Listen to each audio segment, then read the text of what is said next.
What we're going to focus on here is speaking. We're going to look at parts 1, 2, 3, and 4. I'm going to take you through each section, help you with how to answer the questions, and look at using some keywords to make it simpler when you're speaking. I'm also going to give you some advice on how to use different sentences so that you can make it more interesting and obviously get a higher score in your exam.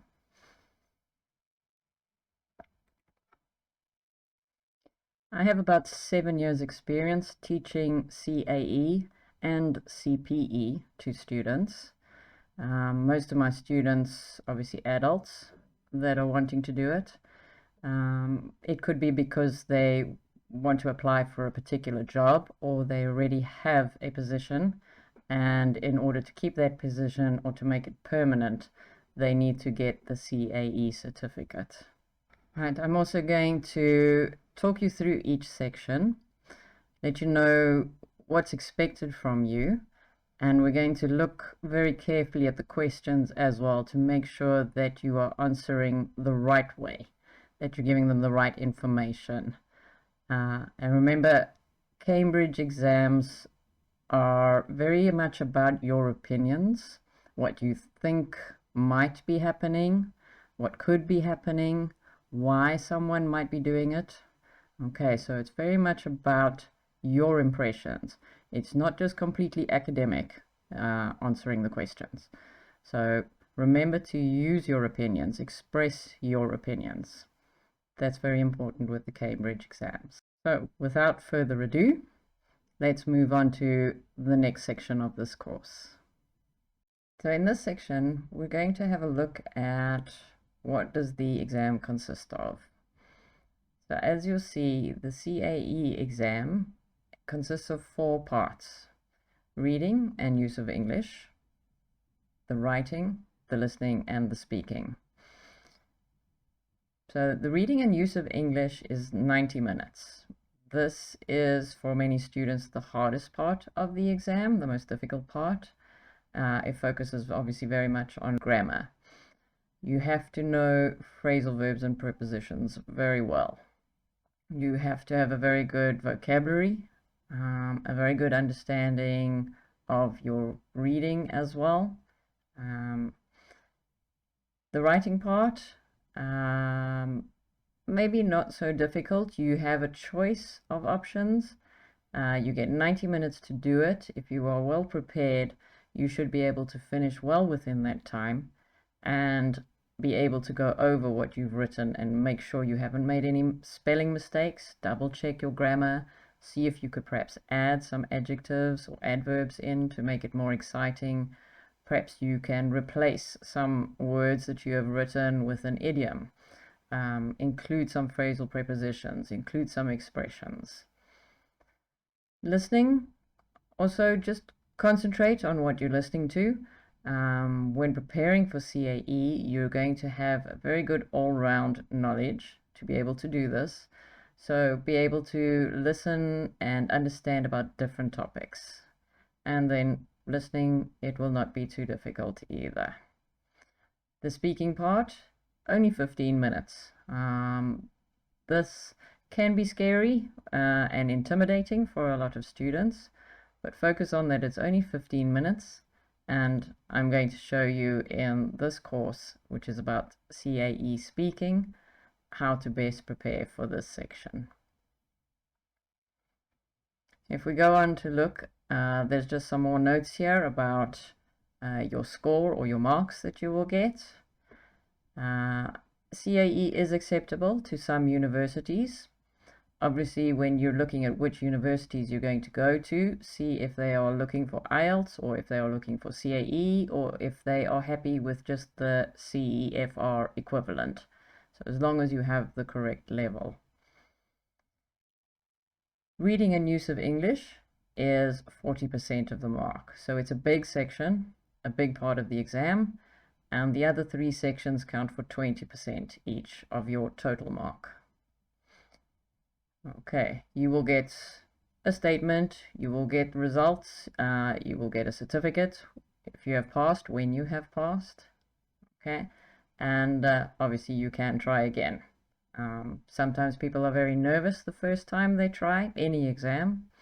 People get nervous, and sometimes you need a second go at it. There's nothing wrong with that. Okay, a last question that students ask me. You can do the exam either on computer or on paper. So this is completely up to you. For myself, if I was doing the exam, I would choose computer because I prefer typing to writing. I'm much quicker at typing, and that's why I would choose the computer-based exam. Okay, above there's just a link to look at different levels. You can Google this, you can search it up anywhere on the internet. You will see how the levels compare. In the end, they are all equivalent based on the CEFR equivalency. So just find out what you need for the university you're applying at. Perhaps it's a job that you need this for. A lot of jobs do look for CAE proficiency. So just find out which one is going to be best for you. So what we're going to look at here is part 1 of our speaking exam. Remember now, the total speaking part of the exam is about 15 minutes. It's not a very long time. It can be nerve-wracking, yes. This is where you've got to actually speak and use your English, but try not to get nervous. What you can do with this section is think of sort of everyday questions. I've got a few examples here. We'll go through some of them. Just everyday questions and prepare a little bit. If I'm asked this, how would I answer it? And just have some ideas in your head of what you can talk about. Now, ideally, when you answer these questions, don't make it too short, okay? It is a speaking exam, you need to speak. You need to impress. Use some of your vocabulary that you know. If you have any phrasal verbs or phrasal prepositions that are your favorites, I don't expect you to remember them all, but choose some that you really like and try and build them into your answer. If you know an idiom or two that you really like, try and impress by using that as well, if it's appropriate to the question. Okay, what you also need to do here is try and give an answer. I always say that's about 2 or 3 sentences long. You don't want to speak too short, okay? Try to say enough so that you can get in a good couple of maybe one complex sentence, one sort of light, airy answer, and be able to use some different vocabulary. Include some adjectives, right, when you're describing a place. And if you can use some adverbs as well, that would be awesome. Let's have a look at the first question, and I'll use it as an example to show you what I mean. Okay, so where are you from? Right, so I'm going to use my own situation because it's always easier to use a real life situation than trying to create something. So I'm from South Africa. I was born here and have lived here all my life. Okay, so if I'm asked this question, where are you from? Okay, let's try and make it more interesting. I don't want to just say, I'm from South Africa. That's interesting on its own. Yes, people want to know more about it. Okay, so I could answer, I am from the beautiful country of South Africa. I am from a small town in South Africa. The town is located on the coast of South Africa. So I'm about 200 meters away from the ocean. So you can hear already in my answer that I'm giving more information, using more vocabulary, extending my sentences, better grammar. So there's a lot of ways we can answer this question that can really make it a lot more spicy and a lot more interesting. So let's try it another time. Okay, the examiner says to me, where are you from? So I can reply, I am from an incredibly beautiful country, South Africa. It's a very popular tourist destination, and I live in a small town on the coast of South Africa, right by the Indian Ocean. So you can see how we can build on our sentence. Start with a plan for what you want to say, and then expand on it. Describe the place more. You want to make it still a natural response, but make it interesting. Impress with your vocabulary and grammar. Let's have a look at another question. All right. What would your ideal job be? This is a nice question because it's a bit more challenging. Okay, so we have to think about what we would like in the future. What were our dreams, perhaps? What are our dreams? Are we still going to achieve them? If I was asked, what would your ideal job be? I can remember when I was very young, I wanted to be an air hostess. I had dreamed of traveling all over the world on a plane as part of my job and seeing all these fascinating, beautiful tourist destinations that people go to. So perhaps I could continue within that and say, maybe in the future I will become a freelancer. That would be nice. Yes, I could travel all over the world. I could stay in different places and work on the internet all the time. More and more people are doing remote working these days. Like I've done now. Start with an answer and then build on it. Okay? See where you can add in more descriptive words. See where you can impress. Your first answer is not going to be your final answer now while you're preparing.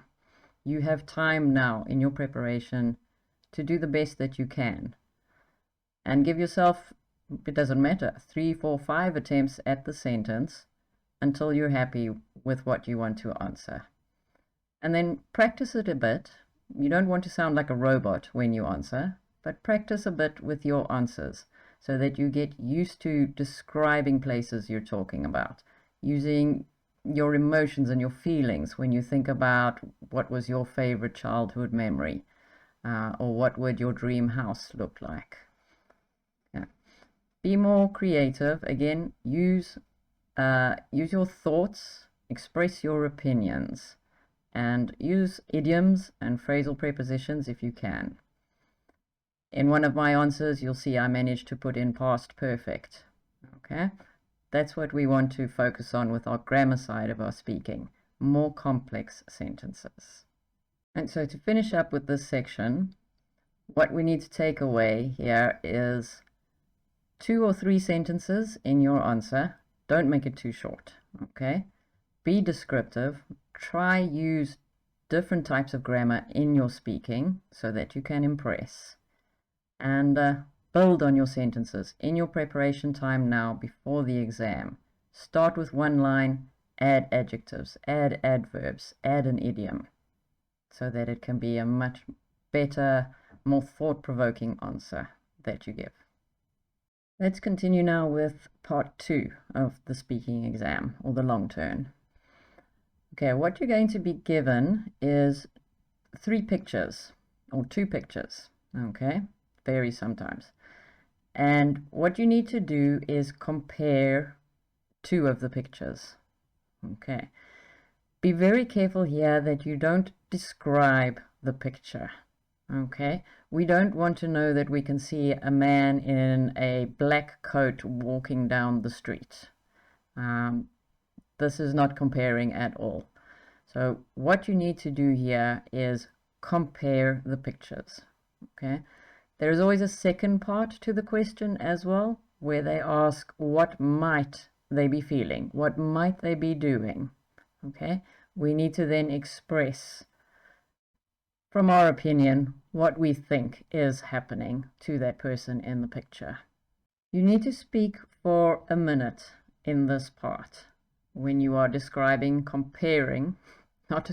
comparing your 2 pictures. Remember again, like your first answer, work on a couple of sentences that you can say. Very often when we are nervous, we speak faster. Okay. You'll be surprised at how much you can say in a minute. Okay. At the time when you are looking at a stopwatch, watching the clock count down, it feels like it goes on forever. Okay. It is actually quite long, 1 minute, when you are speaking about something. So again, look at, depending on the pace of your talking, I would say about 4 or 5 sentences, particularly if you are a bit nervous and you are going to speak quickly. If you are able to slow yourself down a little bit, maybe 3 or 4 sentences.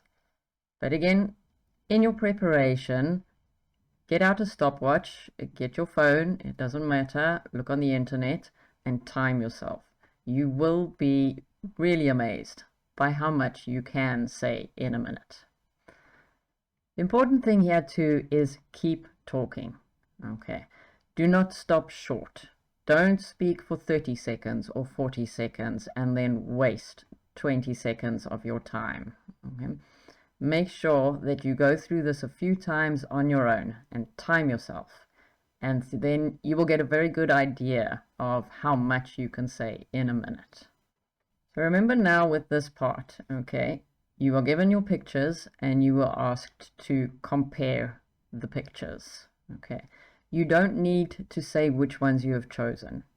In the way that you are talking about the pictures, it should become apparent to the examiner and to the person who's sitting next to you who's also in the exam which ones you are talking about. If you feel you need to indicate it, just show with your hand. Just point to the pictures. Okay. Some very nice and very simple tips here are the 3 words below. When you are comparing, use both. Okay, so in both the pictures we can see 2 men that look slightly angry. We could start with, in the first picture we have a large flock of doves whereas in the second picture we can see a field with cows. While in the first picture, the sky is very overcast and stormy. In the second picture, it is a sunny blue sky. So remember these 3 words, okay? They will make your sentence much easier if you frame it around that, okay? And then you know that you are comparing. The first part of the question, compare the pictures. Don't describe them. So it gives you a good base to start from. There's always a second part to the question as well. Why might they be doing that? What might the people be feeling? What might be more stressful for the person in the picture? Okay. Most of the pictures are going to have people in them. Sometimes, very occasionally, maybe not. But a lot of the times there will be people in them. So you can prepare for that. Compare what is happening in the situations. Okay, and then use again your thoughts, your opinions, and why might they be doing that? What could they be doing? When you're also talking about the pictures, you will hear I'm using it now when I'm speaking, present continuous. Because when you are looking at these pictures, it is as if it is happening now in the pictures when you are busy comparing them. So you will find you will be or should be using present continuous when you are talking about those pictures and what the people are doing, what the people might be thinking. Okay. So make sure you get your tense right. Of course, grammar is important. Okay. And then use both of them. Show this. Okay. Whereas in the one we find people look very unhappy, very sad, perhaps traumatized. In the other one, it seems to be some sort of celebration. A lot of joyful people dancing. While in the one, we can see this and this. In the other one, it shows this and this. So there's your basis to start with. Again, time yourself, okay? Practice this a few times and time yourself. You will be very surprised how much you need to say to take up a full minute. Okay. Give yourself the practice on the timing. It will give you an idea of how many sentences you should look at preparing for an answer. And then again, just remember to impress. Remember your vocabulary. Okay. Build in different types of sentences if you can, some idioms to describe things, and use your both, your whereas and your wow. Okay. Do not describe the pictures. Very important. Okay. I've seen it time and again with students. This is how they start when they come to me for lessons. They describe the pictures. Compare the pictures. Okay. Both whereas wow. Okay. Even though you will be describing a little bit, you will be comparing because you're using those words when you start. Okay. Don't talk about what people are wearing or the situation they're in. Think about the feelings, the atmosphere, the emotions, perhaps the history of it, cultural traditions. Okay? This is what we want to be comparing and describing. More ethereal things, okay? Not a physical appearance in any way. As a last sort of social note on this one, remember that when you're doing your CAE exam, there will be another person with you who is also doing the exam. Okay, you have the examiner plus someone else who's also going for their certificate. When you're describing these pictures, I should stop saying that, comparing these pictures, listen to also what the other person is saying who's also doing their exam, because the examiner is going to ask you one question about their pictures. Same as after you finish talking, he is going to ask, or she is going to ask them a question about your pictures. So don't be too focused on the pictures itself. Remember, you are describing this to the examiner and to the person sitting next to you. And when they are speaking, listen to them. Listen to what they are saying, because you're going to get asked a question. So you need to be listening enough to be able to respond with your own thought, okay, on what that other person has said. So in this section, you're going to receive a mind map. Okay, some people call it a spider drawing. I quite like that term. Okay. In your mind map, you're going to have a central point with a question, and then linked parts around that with different key words, different key observations. What you have to do here is answering the question, look at all the key words and use them in your answer. Right, so the question is on the paper that you receive, the first one. You'll discuss that for 2 minutes, okay, with your partner in the exam, the other person also preparing for their certificate. The second question is going to come from the examiner. It will be a follow-up question based on what you have just discussed for 2 minutes. Very often in this second question, they are going to ask you almost to summarize, but they're going to ask you what you think is the best way to do it. What you think would be the easiest way of changing someone's lifestyle, someone's eating habits. What do you think is the most stressful job? So we're going to focus on always these hyperboles. The best, the easiest, the most. This is what you need to answer in the second part of the discussion. So the first part now, with the first 2 minutes, looking at our mind map. Again, many of my students start by taking each key point and then trying to speak about each one individually. You will find you will go way longer than 2 minutes. Okay, it cannot be done this way. It's not the most efficient way. Right. Again, like we did in the previous one, part 2, comparing, link points together. Okay. If there are 2 things that are about health, maybe exercise and sleep, you could combine that. Both of these are good, healthy practices to follow.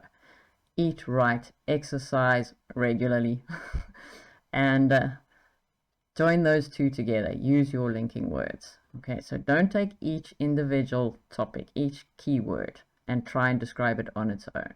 Combine some, join them together.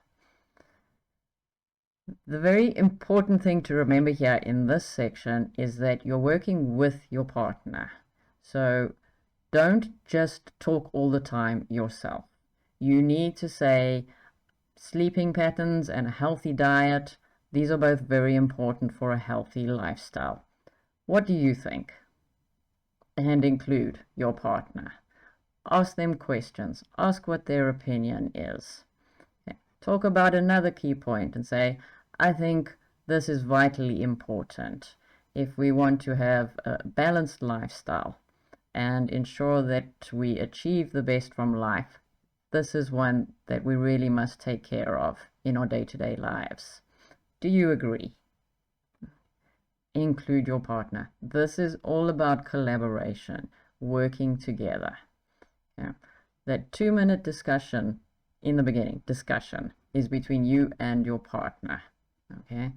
They are going to speak as well. So you don't have to talk for 2 minutes, but you have to maybe keep the conversation going. Keep passing questions to them.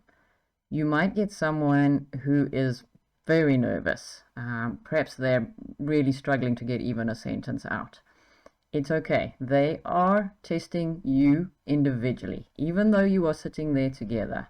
So just by trying to encourage them, trying to include them, asking them questions, what do you think? Do you agree? You are doing your part in this collaboration. If your poor partner is like a deer in headlights, it does happen, unfortunately. You can only try, but as long as you keep speaking, analyzing the keywords, and again, don't talk about each one individually, link them. Okay, talk about how they work together. If there's one that's particularly a standalone point, that's fine. Okay, talk about it on its own briefly. What do you think? And then link some others so that you don't speak for too long on each point. Combine them. Think about your culture, your country. Is there something in particular that you eat? Okay, you could mention that in your answer. Is it the same for you? Okay, include them. Right. And then in the second question, when the examiner is going to ask you one point, what is the worst dietary habit that people have in South Africa? Okay, for example, look for the worst. Okay, don't answer, obviously, just in your first sentence. Talk about, okay, we do love our Coca-Cola. Perhaps we eat too much chocolate, but we're very much outdoor people. We love to be outside. We love to barbecue. We're, I would say, surprisingly healthy because people love to walk, love to jog. There's always sunshine here, pretty much. So we're very much outside people, healthy people. The worst part for me would be perhaps that we like our food very much. So perhaps we do, in the hot climate here, drink too many fizzy cold drinks. And that would be your answer. And again, include your partner. What's it like in your country? Right, this is our final part of our exam, part 4 of the speaking exam. It's a continuation of the mind map. So, like we talked about in part 3, let's say it was about health, about diets, about exercise. The questions in this part are going to extend on that topic. Okay, we're going to discuss it more. The examiner is going to ask questions of you and of your partner. The examiner will indicate either by using your name or pointing to you which of you should answer the question. So it's going to be more of a sort of natural conversation here, as you would discuss maybe with your friends or with work colleagues where you've been talking about something. Talk about what you think of certain situations, what it's like in your experience. The questions are going to be a little bit more difficult, but only difficult in that you, again, need to focus on your opinions, your experience, what you think. So, like we look at, let's say, the first one. Are we too obsessed with healthy eating and physical fitness nowadays? So you need to think about this. There isn't just a yes or no, okay? It might vary depending on the country. We also have, I think, changing trends these days. People are more aware of climate change, more conscious of what they eat. So perhaps you could bring in the fact that You are seeing a lot more choices of vegetables and fruit in the supermarkets. Maybe more local produce as well, less exported and imported items. So things that are grown locally and seasonal as well, which says that there is a definite trend to how people are thinking about what they eat. Okay, this is particularly here in South Africa. Okay, so think about that. Are we too obsessed with healthy eating? In my opinion, I would say no, not yet. I think we're in a changing time right now. COVID, I think, has also made a lot of us look at things differently. We've spent a lot of time with family and friends, sometimes more than we wanted to. But yes, we've definitely had another look at our lives and our lifestyles. Physical fitness, yes, I think people are focusing a bit more on it now. Again, I don't think obsessed. I wouldn't use the word obsessed yet to describe South Africans, but we are enjoying being healthier and eating healthier these days.